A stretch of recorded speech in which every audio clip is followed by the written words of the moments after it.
Good morning, everyone. Good morning. Great to see you all here this morning.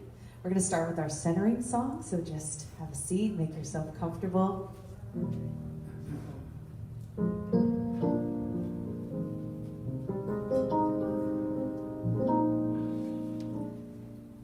God is so good.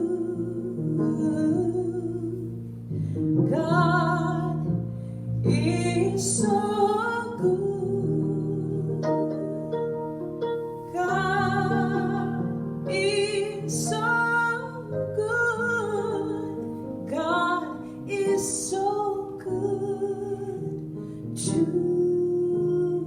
me. God is so good. God is so good. God is so good. God is so good to me.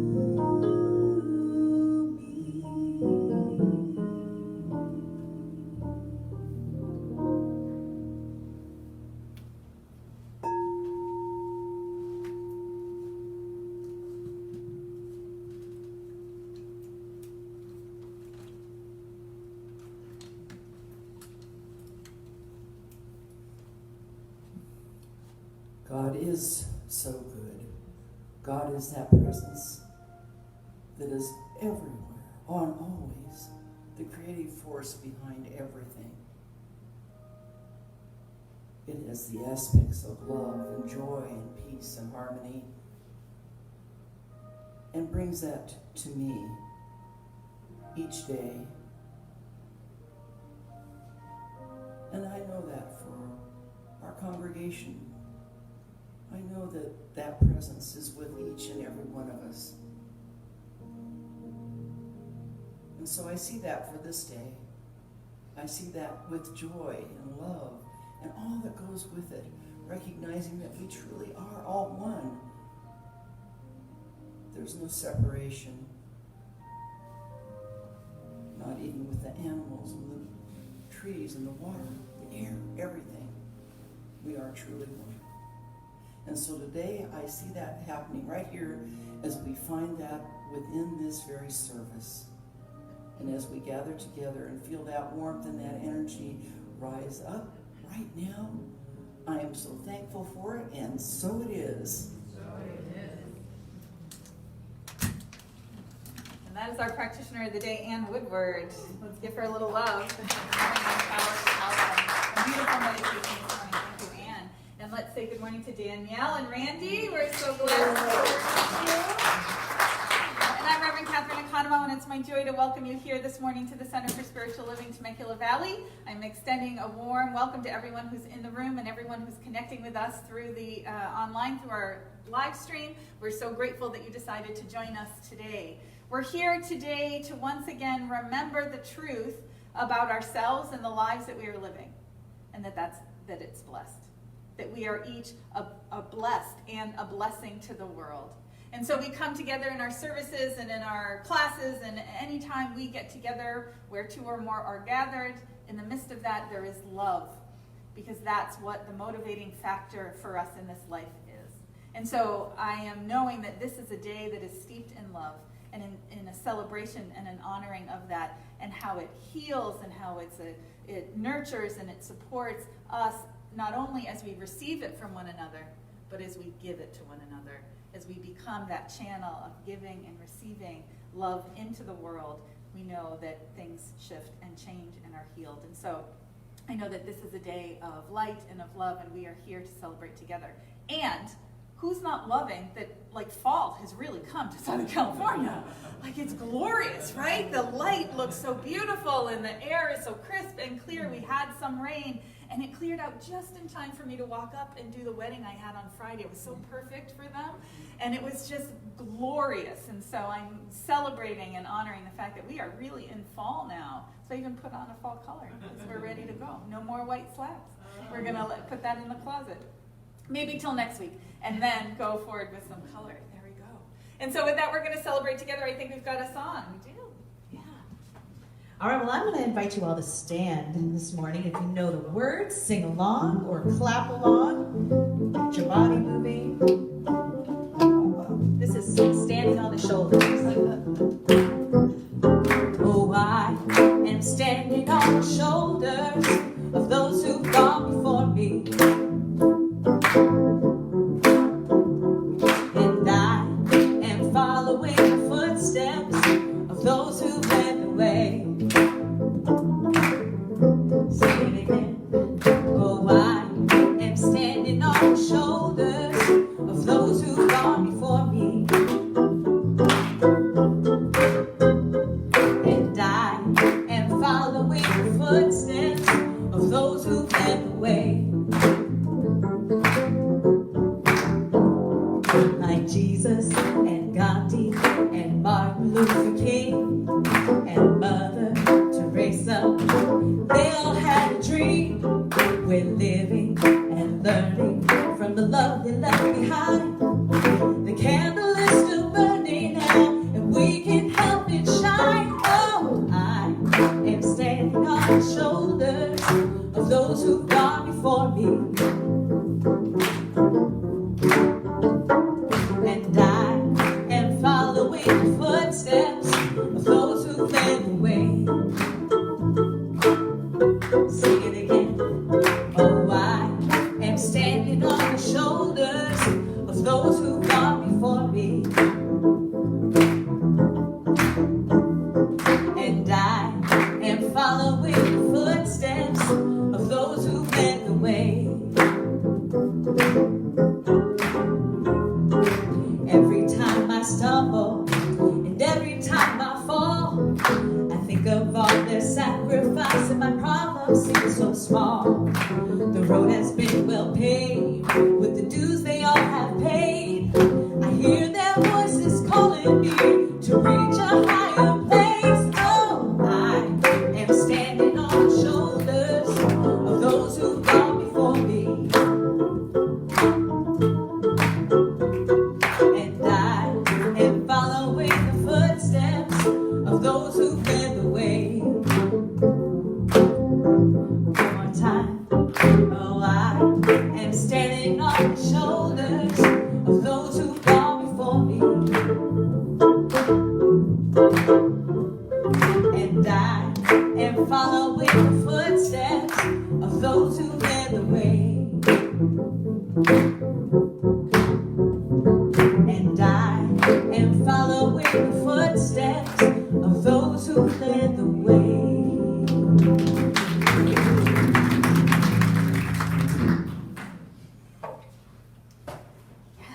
Beautiful, beautiful.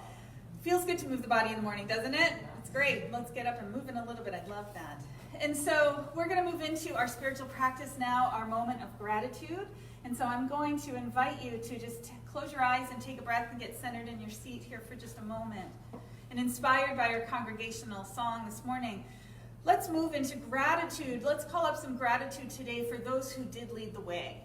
Whether it's someone in your individual life that touched you, that inspired you, that called you to a greater expression. Maybe it's a figure from the past, a spiritual teacher, maybe someone whose writings or words unlocked something in your mind or your heart along your path here. Who can we be grateful for who led the way? For us as a group or for us individually? Who touched you? Who called you? Who saw the truth of who you are? Maybe even before you could know that about yourself. And so just calling that person to mind and maybe picturing them in front of you, we can send some sparkly blessings, a little bit of energy to them. Our gratitude for in whatever way it was to walk this path together. To receive the gift of their presence, their wisdom, their light, their love, and to know that you were transformed because of it.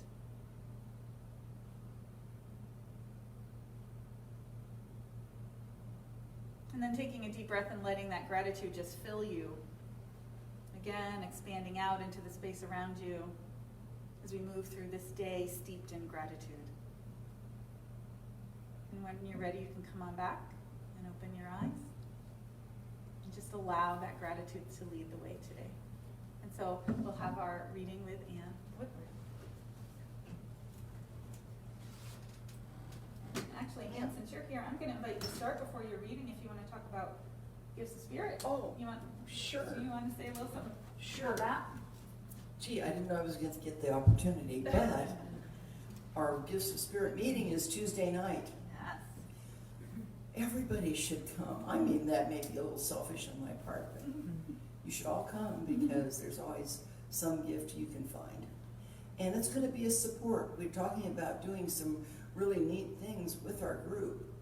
And we'll talk about that on Tuesday night, so you got to come and find out what that is. But we are going to be making baskets, and it would be a great time for all of us to be able to sit and talk with each other as we're twisting our pieces into place. And we have a wonderful teacher, and I hope to see you all there. Sign up outside in front because I'll be giving you a little heads up probably tomorrow to remember to come join us. We'll be meeting in the kitchen at 6:30. And so, grab this. So this is our spiritual reading for today. It comes from our book for this year, The 365 Days of Richer Living by Ernest Holmes and Raymond Charles Barker. And here's where we start. I am alive with the clean, fresh life of spirit. The Bible reminds us that it is the essential nature of God to ever renew and ever revitalize his creation. Behold, I make all things new. This great healing, energizing activity is around us as a vital presence and within us as vital life. We did not create it, neither does our food or our exercise and play create it. It is an impersonal gift from the universal spirit. Our food habits, our sleep, our times of exercise merely keep the channels open for it to function through us more efficiently. We are endowed with life, health, and vitality by the creative principle of being. It is ours. We either use it rightly and are highly healthy, and fresh at all times, or we misuse it and are sick and depressed. It is our individual responsibility. Knowing the power of thought, we keep our minds filled with the idea of a fresh, clean life that is forever welling up within us. And the affirmation for the day: divine life can never grow stale, grow old, or wear out. I know that God's life is in me as my life now. It is an endless stream of clean, fresh, vital energy that fills every cell and organ of my body with its healing presence. I joyfully respond to fresh life, and it joyously responds to me and is working in every part of my body. Old conditions have now passed away, and fresh life is pouring through my being. I am energized and vitalized by God. And so it is.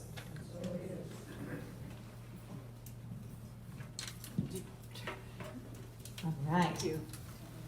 Well, in planning the songs for this week and thinking through the topic of the day, Randy suggested that we do this beautiful duet, an Ella and Louie duet. And it's just so sweet. It's just, we want to put a smile on your face and inspire you today. So we're just going to have fun with this one.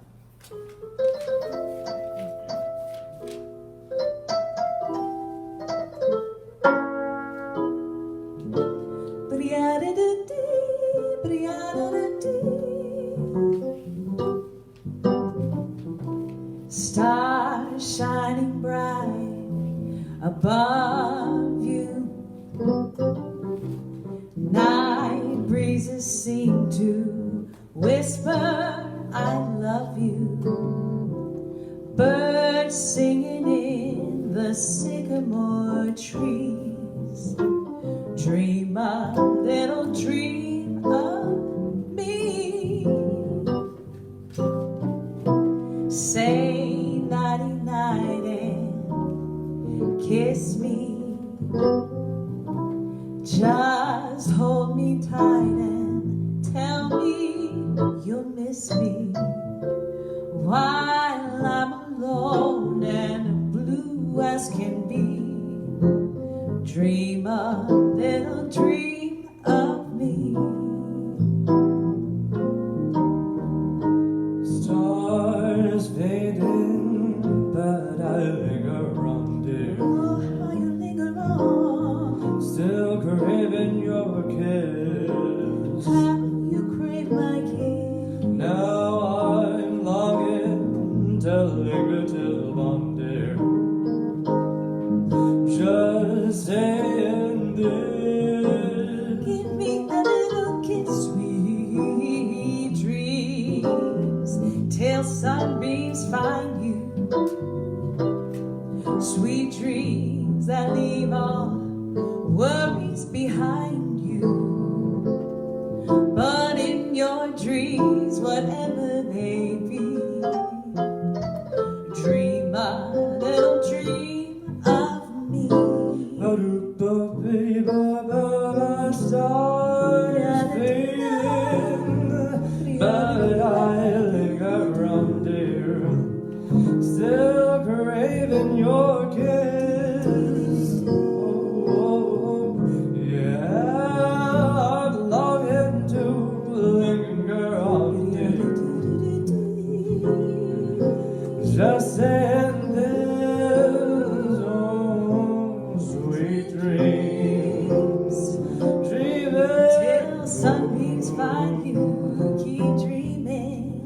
gotta keep dreaming. Leave all the worries behind you. But in your dream, whatever may be, you gotta make me a promise. Oh, Promise to me you'll dream a little dream of me.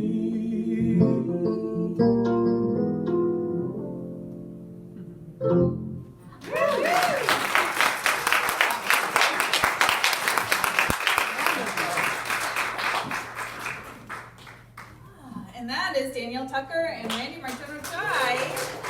Yay, yay. Thanks, guys. That was beautiful. So, good morning again, everyone. I'm on, right? Yeah. Okay, good. So, let's see. Before I start, I have something to share. You know, one of the things that we have put a value on as a community over the last couple of years is inclusivity and diversity, is embracing it and looking at it and being with it. As you know, all the things that have happened in the world over the last number of years have ripped off the scab of pretending that everything's okay and revealed to us what is not, right? And where we've needed some work in the world. And inclusion and acceptance has been one of them. And that's one of our values. That's one of the values of our philosophy. And so we have created our Diversity and Inclusion Committee. We're working towards launching that program pretty quickly here. And so when this happened this week, I thought it was something to share and to talk about. Now tomorrow is historically when we would celebrate Columbus Day and that whitewashed holiday of that we were all taught when we were children. And it really, for years and years, has just been a slap in the face to Indigenous peoples within our country. And so one of the things that I wanted to share with you today is that President Biden declared October 11th as Indigenous Peoples Day. And he says restoring national monuments is the easiest thing I've done so far in my presidency. I just want to share a little bit of this with you. So following years of campaigning by Native Americans for federal recognition, President Joe Biden issued the first presidential proclamation of Indigenous Peoples Day, which he declared would be observed on October 11th in honor of America's first inhabitants. Since time immemorial, American Indians, Alaska Natives, and Native Hawaiians have built vibrant and diverse cultures, safeguarding land, language, spirit, knowledge, and tradition across the generations, a White House proclamation released from Biden said. Although Indigenous Peoples Day will be celebrated on the same day as Columbus Day, Biden acknowledged the atrocities inflicted on Indigenous communities by European explorers in another proclamation and urged the country not to try and bury shameful episodes of our past. For Native Americans, Western exploration ushered in a wave of devastation, violence perpetrated against Native communities, displacement and theft of tribal homelands, the introduction and spread of disease, and more. On this day, we recognize this painful past and recommit ourselves to investing in Native communities, upholding our solemn and sacred commitments to tribal sovereignty, and pursuing a brighter future centered on dignity, respect, justice, and opportunity for all people. It's a step. And so I wanted us to acknowledge it, to recognize it, and to take a moment and just celebrate that. So let's give a little bit of love for that. One good thing, right?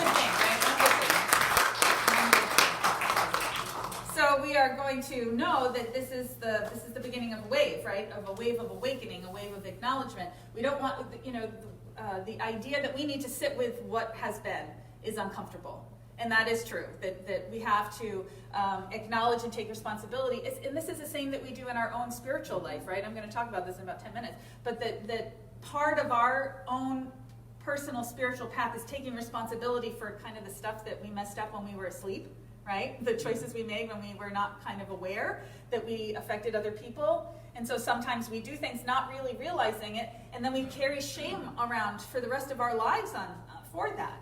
Well, we're not doing that anymore. We are acknowledging, you know what, I made some silly mistakes. I didn't really mean to. When we know better, we do better. And so I'm taking this as a know better, and we're moving in the direction of doing better. And so I honor President Biden for that. So I have a little story to start as I start today. It's one of my favorites, and I pulled it back out again. It's called The Atheist and the Bear. So an atheist was taking a walk through the woods. What majestic trees, what powerful rivers, what beautiful animals, he said to himself. As he continued walking alongside this river, he heard a rustling in the bushes. Turning to look, he saw a 7-foot grizzly bear starting to charge towards him. He ran as fast as he could, which is what you're not supposed to do, by the way. If a 7-foot bear chases you, you're not supposed to really run, but I don't know if I could stop actually doing that, but they say you're not supposed to do that. I think they say you're supposed to say, "Hey bear," which is so funny. Like, "Hey bear." Every time I see someone in one of those videos with bears, they're just yelling, "Hey bear," and I'm like, what, are you gonna ask it to go out for dinner? What is that? But I digress. We're in for it. I digressed already. Okay, so he ran as fast as he could up the path. Looking over his shoulder, he saw that the bear was closing in on him. His heart was pumping frantically, and he tried to run even faster. He tripped and fell on the ground. He rolled over to pick himself up, but saw that the bear raising his paw to take a swipe at him. At that instant, the atheist cried out, "Oh my God!" Time stopped. The bear froze. The forest was silent. It was then that a bright light shone upon the man, and a voice came out of the sky saying, "You deny my existence for all these years, teach others I don't exist, and even credit creation as a cosmic accident. Do you expect me to help you out of this predicament? Am I to count you as a believer?" The atheist looked directly into the light. "Well, it would be hypocritical of me to suddenly ask you to treat me as a Christian now, but perhaps you could make the bear a Christian." "Very well," said the voice. The light went out, and the sounds of the forest resumed. And then the bear lowered his paw, bowed his head, and spoke, "Lord, bless the food which I am about to receive." That's why it's my favorite. Watch out for what you ask for. All right, so this month, our overall theme is Together We Can Go Farther, and it's based on the African proverb, alone we can go faster, together we can go farther. And it has ramifications for all the different areas of our lives. Last week I spoke about building the divine community, looking at the agreements that are inherent in participating in sacred community, in a spiritually minded group, right? So what it is that we see each other on our unfolding paths. We create a space of welcoming and honoring for one another's individuality and individual expressions. We create a space of nurturing and respect. And this isn't just from the top down. It's not just from me or from our leadership down to the community. It's agreements that we make when we walk in to walk this path together. It's who we are as a group. And so we have that great opportunity to build something beautiful and supportive and transformational. So that's where we started. So this week, my talk is diving in. And what we're exploring is that how we each show up in community and why community at all. So my context for today is that we're standing here in this unique moment in time where everything that basically that we've known has been shifted around. Things have been moved around in this last couple of years since this pandemic. And we're standing here today, I'm saying it, I'm calling it, that we're standing on the beginning of the end of this, the threshold of the beginning of the end of this. You know, we keep saying that, but I know we're getting there. You know, and the thing is this, is that what we're finding is that we can't go back. We couldn't go back through that door if we wanted to. I have this image in my head, you know those revolving doors at hotels and airports and things? Like you can't go back in it the other way, right? You can never go back in it the other way. And I kind of find us that we've kind of been spun around, because it feels like the last couple of years we've been spun around a little bit, and we're spun, and we want to go back. Wait, I got to go back, you know? We can't. So we're standing here in this unique moment, realizing that we are going to create something new. And this is on all levels. This is in our individual lives. I'm sure that there are some things of your life that have changed that cannot go back to the way that they were. And maybe it was a really wonderful aspect of your life, and so taking a moment to honor it and allow yourself to feel the sadness that you can't have that again. Whether it's my Friday morning coffee dates that I used to have every week with my colleague, or my, you know, the different things that have to shift. Allowing yourself to honor that, and then realize that something new is coming, that we get to create something new. We get to participate in creating the situations of our lives, in our individual lives, in the life of our families, right? Everybody's making their holiday plans right now, and it's a little different than last year. Last year it was all like just sadness because we were told we couldn't be with anybody else, right? Now it's like, okay, who's comfortable with this, and who's not vaccinated, and we're going to wear masks, and what about this, you know? So it's all we're all trying to create it, what it's going to be like now. And so what I'm going to encourage us to do is to go back to that feeling. What is it that we want to feel like in the middle of our lives? So you take any one situation, you take your Thanksgiving dinner, or you take your the way that your family dynamics are, you take the way that you're engaging in the world in any one way. How do you want to experience that? What's the feeling you want to have in it? Because the form we may not be able to figure out right away. The form is going to be organic and natural and come forward. But when we connect to what it is that we want to feel, how we want to experience it, that's the blessing, that's the gift that not only we create for ourselves, but we can give to someone else. We want our Thanksgiving to be joyful. We want our time together to be meaningful and real, right? After all these months of just Zoom conversations with family and maybe phone calls, sitting in front of someone and sharing a cup of tea or a beer or some tacos, how fun is that? It's like healing. Who knew that sitting there and eating tacos could be healing? I guess we all knew that sitting around eating tacos could be healing, because tacos are just healing, you know. But so my point is that we're called to be awake now and conscious as to what we're creating. We want to raise up our consciousness and actively choose those things and ways of being that'll create that space of healing and affirmation and acceptance and empowerment of love for one another. So the worry and the fear is that it won't be as good as it was, or we're not going to be able to create it again, or we've lost something. Well, we haven't lost it, because it is those connections and that feeling that is still right where you are, and that is what everything that we're going to recreate comes out of. So the idea of community, community. What's the deal with community? Well, spiritual community means a lot of things to a lot of different things to a lot of people. For some, it's a way to learn about spiritual philosophy and spiritual principles and how to live them. For others, it's about the practice, about learning how to meditate and pray, and drawing yourself to bring comfort and peace. And for others, it's the social aspect of the community that draws them here. You know, it's been hard this past year, and I know that there are people who have not been able to leave their homes for fear, if they have underlying health conditions or challenges, that it's been hard to get out and to move back into a place of community. And so we want to be conscious of those. They're all good reasons and great benefits. But I'll tell you, for me, as a minister, my goal in community is always to lay the path for each person to find a deeper sense of the love that God has for you through participating in community. My goal is to to support you in drawing closer to God. And what that feeling is, right? I'm not talking about someone who's, to try and be good and talk to God and, show all the, choices that you made that maybe you think you're going to get judged for. That's not what I care about. What I care about is that you feel that you are loved. That you feel that you are connected to something that is greater than yourself.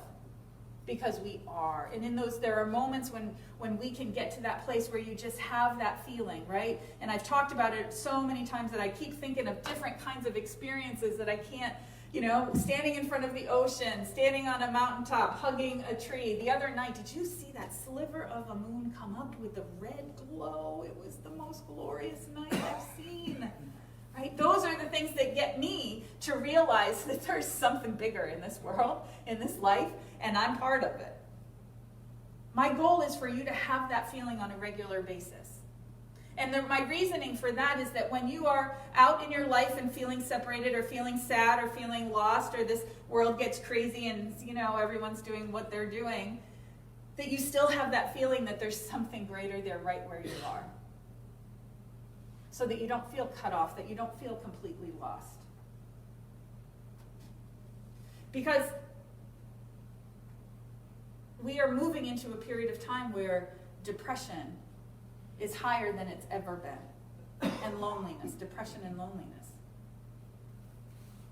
So the idea of coming together in community is to create a pathway for when those experiences hit, you have the antidote already built in to your life. Jesus taught where two or more are gathered in the midst, there I am. And so, that is traditionally been interpreted that where two or more are gathered, that's where Jesus is, right? That's where I am.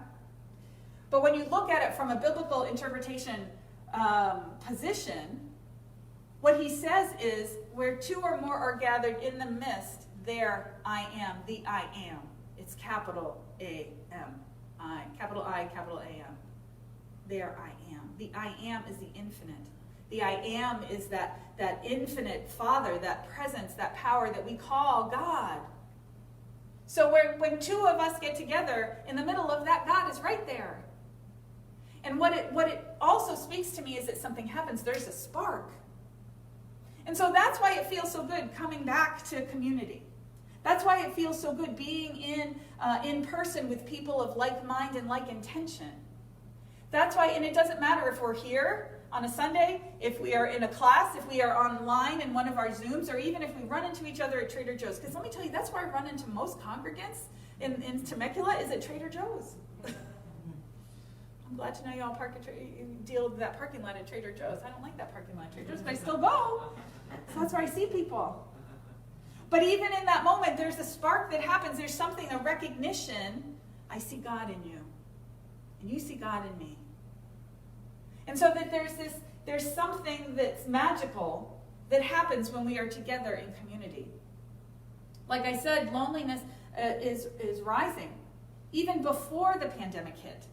A 2018 report by the Henry Kaiser Family Foundation found that 22% of adults were admitting that they were experiencing loneliness. Now, that's low. If it's a self-study, a reported, you know that that's low. A national 2019 survey led by Cigna found that 61% of Americans reported feeling lonely. And since 2020, it's only gone up exponentially. So the health implications of loneliness and feeling separate have become clearer over time.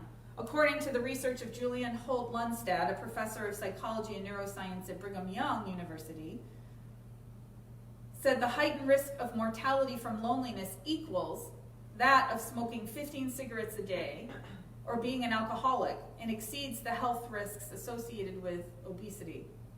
Researchers are now actively studying the mechanisms by which loneliness affects health, including its relationship with inflammation and harmful changes in DNA expression.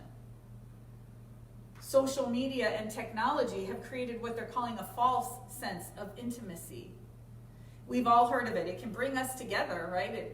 It's so great when we first step into social media because we get to see what everybody's doing and we get to stay connected.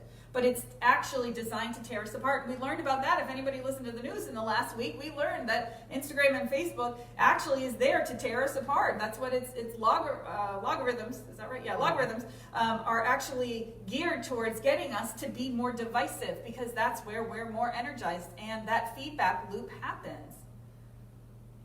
Younger generations may have thousands of followers and friends and communicate constantly, but it's not the quality that really connects us to others. In Maslow's hierarchy of needs, love and belonging is the third step after our physiological needs of food, water, and rest, and our safety needs are met. The next step after we get to the place where we don't have to run from a saber-toothed tiger is that we need to feel like we belong. This is really important to our well-being. So there's power in building community and creating real and authentic connection to our lives. We each have something called social capital. And our social capital is the way that we are when we, in creating connections with others. Are you comfortable asking for help? I said it. I asked the question. I'm not going to ask you to raise your hand, but I'm talking to you, right? Give me a little nod. You know you are. Yeah, I know. Yeah, okay, there you are. Yeah, okay. Yes, because I'm talking to me too. We get to the point where that rugged individualism holds us back from creating those connections. And what I am told and what I tell people all the time, and they tell it back to me, because we're the mirror for one another, is that when we don't ask for help, when we don't allow people to participate with us in our lives, what we're doing is we're cutting them off from being able to give their gift. And we're the first ones who want to give to others. That's the MO of the people who are here, is that we are givers, that we are service-minded, that we want to participate in the lives of others. But when it comes to opening and receiving something, we're like, oh, no, I'm okay. No, it's fine, thank you, right? Yes, no, maybe? Yes, no, maybe? Yes, no, maybe? Yeah. So that's the deal is that we need to be able to lean in, to dive in to being a presence in community. Can we allow ourselves to take that extra step and be authentic and be real and be vulnerable and co-create not only with the divine but with each other? And one of the first ways that we can do that is to ask for help when we need it, is to lean in and participate, because what that does is it builds our social capital. So there's a story of the power of the clan. This is a story about the people of Roseto, Pennsylvania. Back in the 60s, if you wandered upon a small town of Italian immigrants, you would have seen people returning from work at the end of the day, strolling along the village's main streets, stopping to gossip with the neighbors, and maybe sharing a glass of wine before heading home to change into dinner clothes. You'd see women gathering together in communal kitchens, preparing classic Italian feasts, while the men pushed tables together in anticipation of the nightly ritual that gathered the community together over heaping piles of pasta, Italian sausage, meatballs fried in lard, and free-flowing vino. I can smell it. Yeah. As a community of new immigrants surrounded by English and Welsh neighbors who turned up their noses at the Italians, the people of Roseto had to look out for each other. Multi-generational homes were the norm. During the week, everyone went to the same workplace, and on Sundays, everyone went to church together. Neighbors wandered in and out of each other's kitchens regularly, and holidays were joyously celebrated together. The people of Roseto took care of one another. Nobody in Roseto was left to struggle through life alone. Roseto was living proof of the power of the clan. And while they smoked, drank alcohol every night, and ate junk food, the people of Roseto had half the risk of heart attack deaths as the rest of the country. Not because of genetics, better doctors, or something in the water. Researchers ultimately concluded that love, intimacy, and being part of a tribe protected their health. So, John Brune, sociologist, recalls there was no suicide, no alcoholism, no drug addiction, and very little crime. They didn't have anyone on welfare. Then we looked at peptic ulcers, and they didn't have any of those either. These people were dying of old age, and that was it. Then everything changed. As time went on, the younger generation wasn't so thrilled about life in Roseto, which to them seemed immune to modernization. When the young people went off to study at college, they brought back to Roseto new ideas, new dreams, new people. Italian Americans started marrying non-Italians. The children strayed from the church, joined country clubs, and moved into single-family suburban houses with fences and pools. With these changes, the multi-generational homes disbanded and the community lifestyle shifted gears from nightly celebrations to more of the typical every man for himself philosophy that fueled the neighboring communities. The neighbors, who would regularly drop in for casual visits, started phoning each other to schedule appointments. The evening rituals of adults singing songs while children played with marbles and jacks turned into nights in front of the television. So by 1971, when heart attack rates in other parts of the country were dropping because of widespread adoption of healthier diets and regular exercise, Roseto had its first heart attack death in someone younger than 45. Over the next 10 years, heart disease rates in Roseto doubled, the incidence of high blood pressure tripled, and the number of strokes increased. Sadly, by the end of the 70s, the number of fatal heart attacks in Roseto had increased to the national average. As it turns out, human beings nourish each other even more than spaghetti, and the health of the body reflects this. So it's participation in community, right? Like, I'm not saying that they should have all just stayed and all those kids should have stayed home, whatever, but it's a beautiful picture of what happens to a community when they stop taking care of one another, when they stop leaning in, when they stop giving and just close themselves off. There is a gift, and participation in community is a source for social support, which creates a sense of belonging, of security, and of connection. And I think that when we go back to the core of what it is that we're needing to feel okay, to be able to create the life that we want to live, to be able to move forward, it's that sense of feeling that someone's got your back. And we can find that together. Multiple studies have shown that regular church participation has led to healthier and happier experience for many. You're going to know why I'm sharing this one. In 2017, a study led by Marino Bruce, director of the Program for Research on Faith and Health at the Center for Research on Men's Health at Vanderbilt University, found that attending regular worship services led to a reduction in the body's stress responses as measured by things like cortisol levels, stress hormones, and changes in immune function. His team also found out that more frequent churchgoers, more than once a week, had a 55% reduction in mortality compared to non-churchgoers. Well, you're all already halfway there, right? So why am I selling this so heavy today? Why am I hitting this so hard today?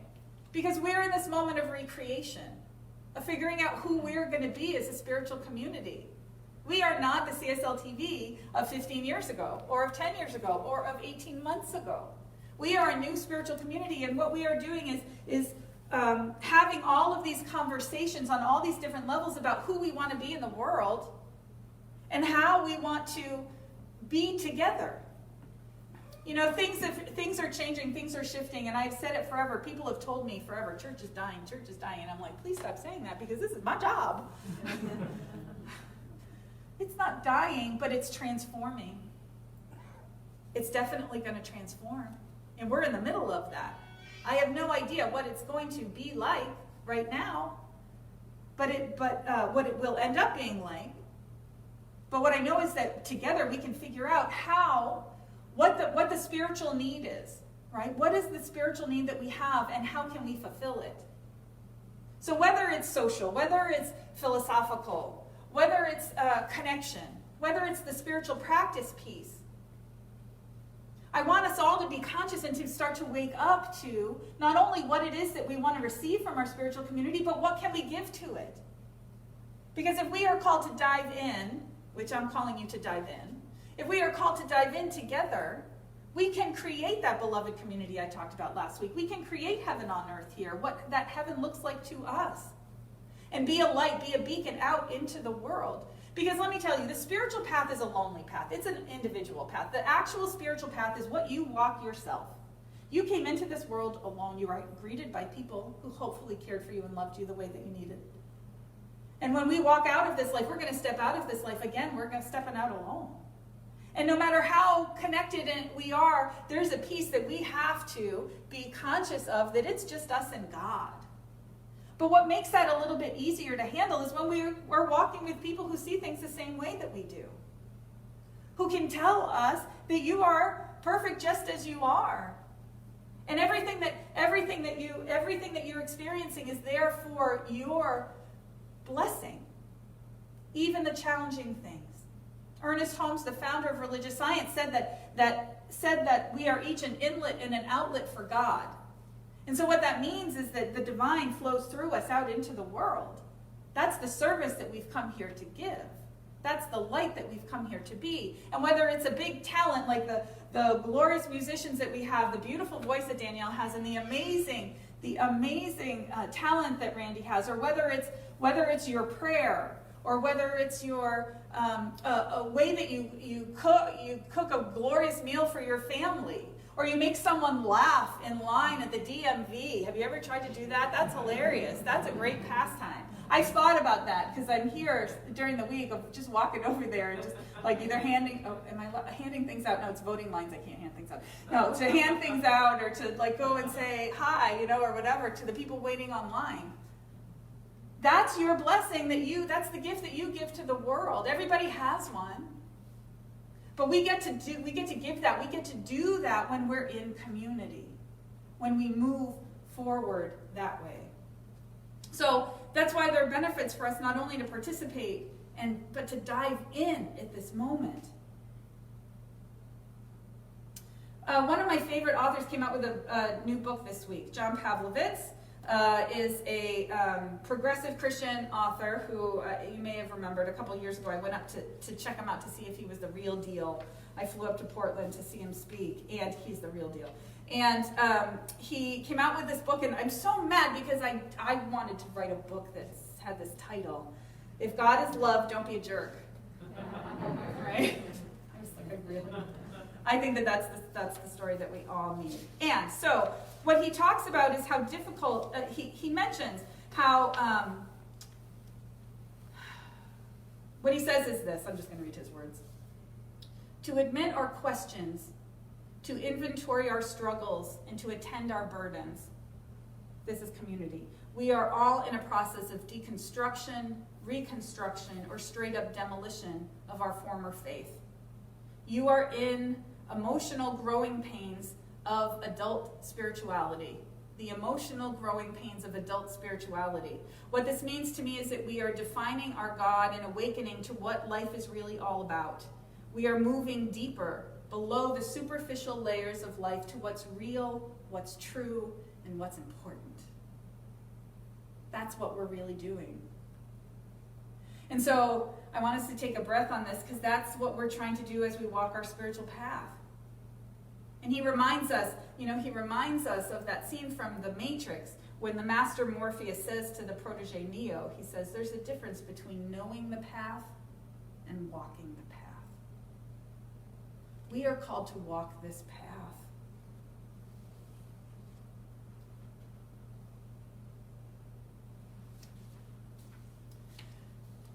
The last thing I want to mention is this.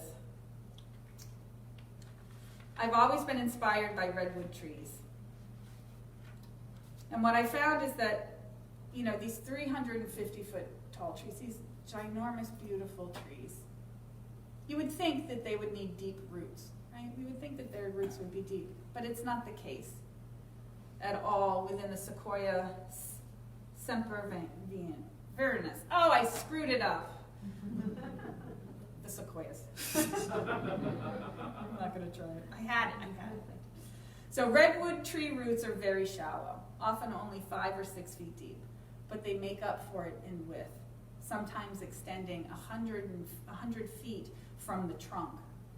They thrive in thick groves where the roots can intertwine and even fuse together, and this gives them tremendous strength against the forces of nature. This way they can withstand high winds, raging floods, and all sorts of different weather experiences. So picture that, the intertwining of our roots. And each and every one of us has roots to intertwine. As we walk this path together, participating, diving in to what can be created, not only in our own lives and in the small communities in which we are moving and living and having our being, but within our community here together and out into the world. You know, that quote from Margaret Mead that says, "Never doubt that a small group of thoughtful, committed citizens can change the world, because indeed that's the only thing that ever has."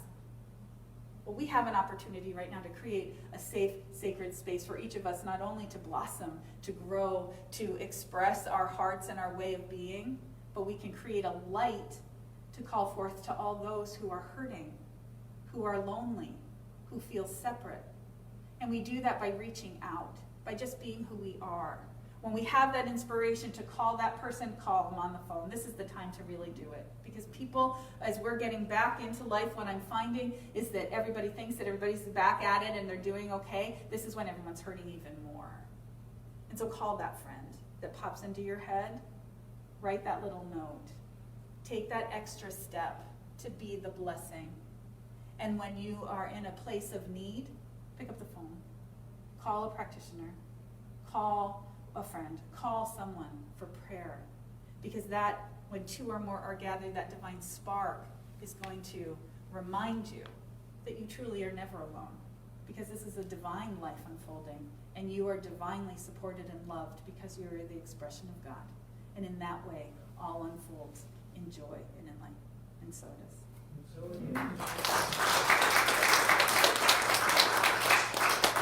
All right, Randy and Danielle back.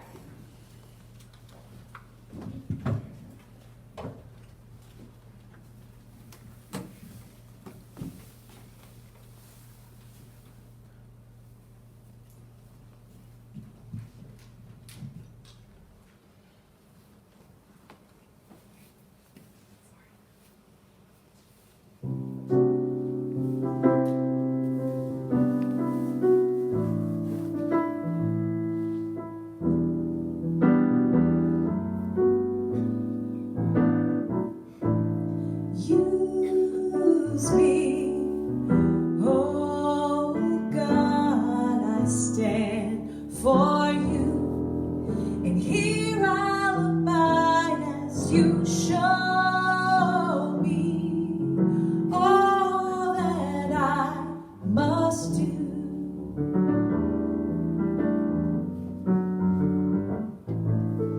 I used to think God was the sun, God is the sun, but God's so much more than the earth and the stars, or all of creation. God is creator, all in all, needing us to shine its light as you.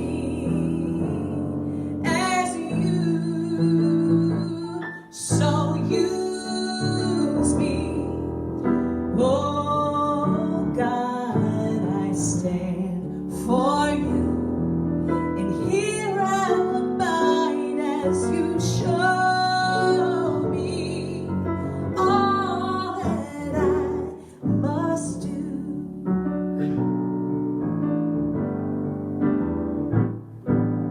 Command my hands, what must they do? Command my life,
right, so this is the time of our service when we have the opportunity to participate in sacred giving. So I'm going to invite my ushers to come forward and say thank you to all of our volunteers.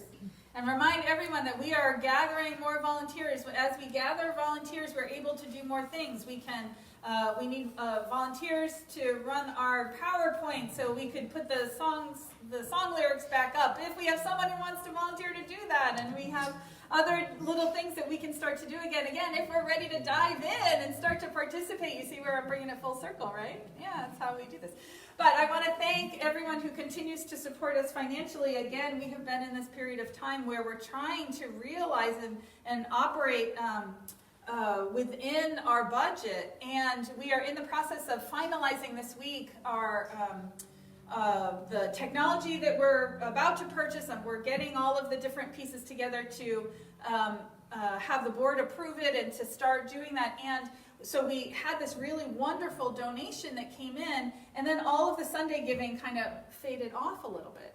And so I'm just reminding everyone that we are in a regular period of our operations, that we've streamlined as much as possible, and we're just asking a little bit to lean in on a regular basis to support us. We could just get 10% more, 15% more, we'd be back on track. So I have made the agreement that I will let everyone know really where we are, so you could have a sense of that. And that's kind of where we are. We are just not quite making the weekly numbers that we need to make sure that we're in the black completely. And so I'm asking everyone just to be prayerful and conscious about how we are setting us up to do this next creation. So I'll invite you to take your offering, place it upon your heart, and let us just bless it, knowing that this gift goes to support this divine operation of CSL TV, of being a place of healing, of support, of comfort and peace for all those who find their way here. And we see CSL TV as a beacon of light, of support, of love to all those who don't even know yet that they could be served. And this offering goes to multiply, to expand, to that which nurtures us, that which inspires us, that spiritual philosophy of knowing that we are one with the infinite presence of God, sourced and supported from on high. And so I bless this. I'm grateful for it, knowing that it simply is God in action, and we allow it to be, and so it is. And so please join me in saying our affirmation of abundance together. Divine love through me blesses and multiplies all that I am, all that I give, and all that I receive. I am prosperous now. Yes.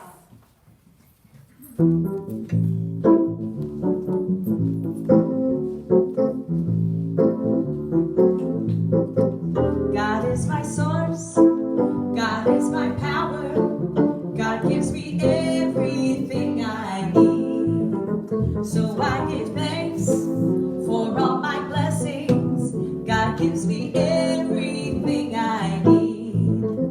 Love is my source, love is my power, love gives me everything I need. So I give thanks for all my blessings, love gives me everything I need. God is my source, God is my power, God gives me everything I need. So I give thanks for all my blessings, God gives me everything I need. Great. And so for our announcements this week, I'm going to remind you our book study happens on Wednesdays online from 10 to noon. It's being led by Ann Woodward and Julie Nims, both practitioners here, and they're currently reading E Squared, 9 do-it-yourself energy experiments that prove your thoughts create your reality. Are you doing the experiments? Are you like doing them? And they're doing, not only reading the book, but they're doing the experiments. That sounds like a really fun one. So you can reach out to Ann and Julie if you'd like to step into that. Our men's ministry meets Wednesdays every other week online and in person. You want to check with Reverend Michael Summers for that. Our Sisters in Spirit group is meeting on the first and third Thursdays of the month, but I haven't heard if anyone's stepping into that. And so is anyone from the group here? Do you know what's the plan? Anybody have a plan? Is that this week or is it next week? This week. Okay, well, we'll figure it out for next week and figure out what's happening with the Sisters in Spirit group. I'm knowing that there's somebody in that group that does not want it to end. And they're going to call me. And I know it's you. Someone's going to call me. And we're going to move forward with that because that group has been very tight over this period of time. We are continuing with our community connection on Wednesdays at 7 o'clock, 7 p.m. It's a great way to just jump online on Zoom, come hang out. We have a little bit of a discussion. It's an hour. We do discussion and meditation together. It's a really wonderful time stepping into community. It's another way to dive in. As Anne mentioned, the Gifts of Spirit is going to start again this Tuesday, 6:30 here in person. The thing I love about this, and what I love about Anne has been holding on to this idea for an advocate to get it back up and running so well. And one of the things I love about it is that what she knows so well is that each of us thrives in our lives when we are being creative. That when we allow ourselves to find that creative outlet, that we feel better. Because we're a channel. We need to let that energy flow. It's that inspiration of God that comes through us. And so whether it's cooking or sewing or painting or singing or writing poetry or a book or whatever it is, we all have a way of expressing ourselves creatively. And this group, the idea of this group is to get together not only to come and participate in creative things like the basket weaving. And I just want to clarify, is the basket weaving Tuesday night? No. Okay, so Tuesday night's the first meeting. It's not the basket weaving event, but they're going to do events like that. They're going to do showcases and all sorts of things. She's got this great big vision. But I don't want you thinking that I don't have an art, so I'm not going to go. There's something there. There's a way for you to express, and they are going to support each other in finding that. And so if you're ready to add something else to your life and to step into a group, this is the perfect one to do it, Tuesday night at 6:30. And I just want to remind you that we are coming into, can you believe we're sliding into almost the holiday period here? We're sliding in here. And so we have set a big goal at donating 2 tons of food to our local food pantry, the Community Mission of Hope. And so you can bring any food items in on Sundays, and we will take it over to support those in the Valley who are experiencing food insufficiency. So just a reminder of that. And with that, my last reminder is that our practitioners are available for prayer after service. They're the ones in the stoles or sitting over here in the chairs on the breezeway. And we have our prayer box back out again. And so you can write your a prayer request, put it into the box. It's emailed out to the entire team, and we pray on it for the week. So if there's something coming up, if you've got a surgery, you've got a biopsy, you've got some medical thing, you got some family issue, you're trying to figure out what to do for Thanksgiving, you want some guidance, we can know truth for you. We can pray for you for the week. If something amazing is happening in your life and you want more of that, let us pray for that too, because we would love to support you in the fullness of life. And with that, we are going to move into some prayer. So, nice deep breath. As we settle in together. Just resting in this moment and remembering God, that divine life, that divine light, that essence, that deep knowing that there's something greater than this. And so I know God as that powerful creative force that has brought forth all things, that is infused in and as all things, and continues to create and expand and express itself in, through, and as all of its creation. And I know the impetus for all of this is love, that endless, boundless, timeless, unconditional love for its creation, for each and every one of us.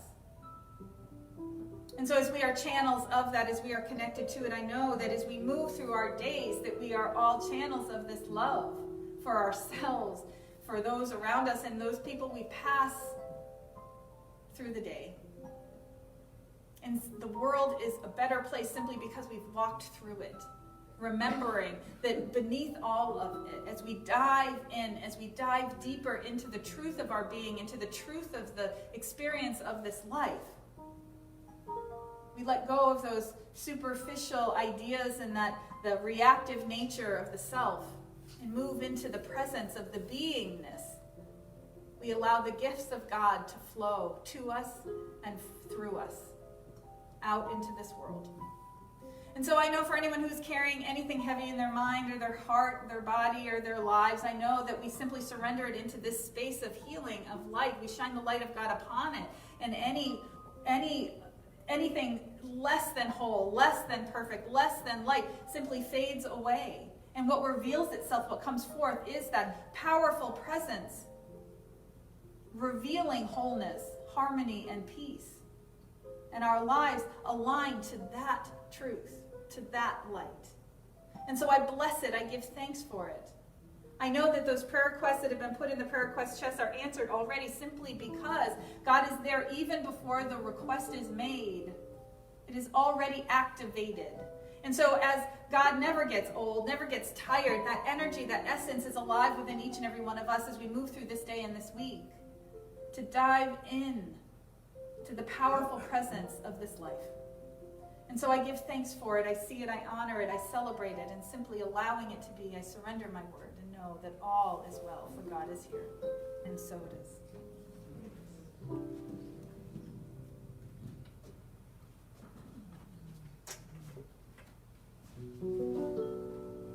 There was a time in my life I thought I had to do it all for myself.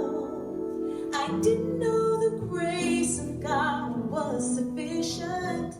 I didn't know the love of God was at hand. But now I can say, if you are discouraged, struggling just to make it through another day, you've got to let it go.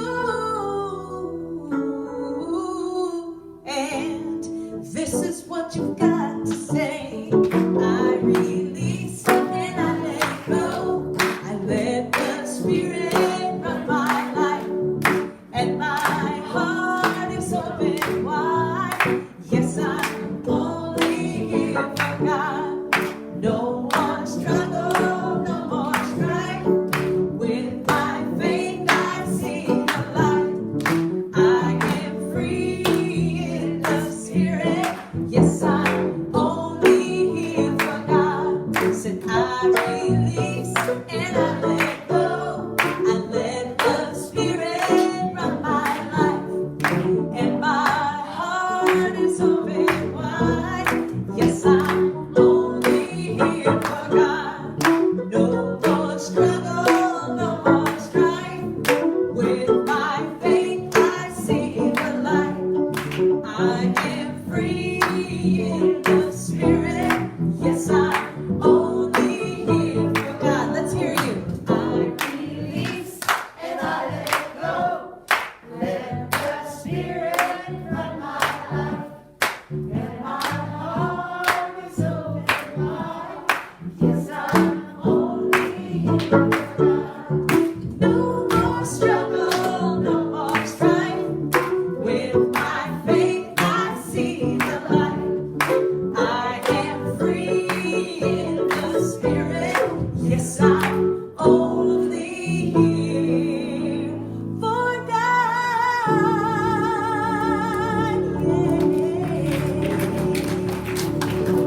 And as we step forth in this week, we dive into the truth of our being and reveal the blessings and gifts of God.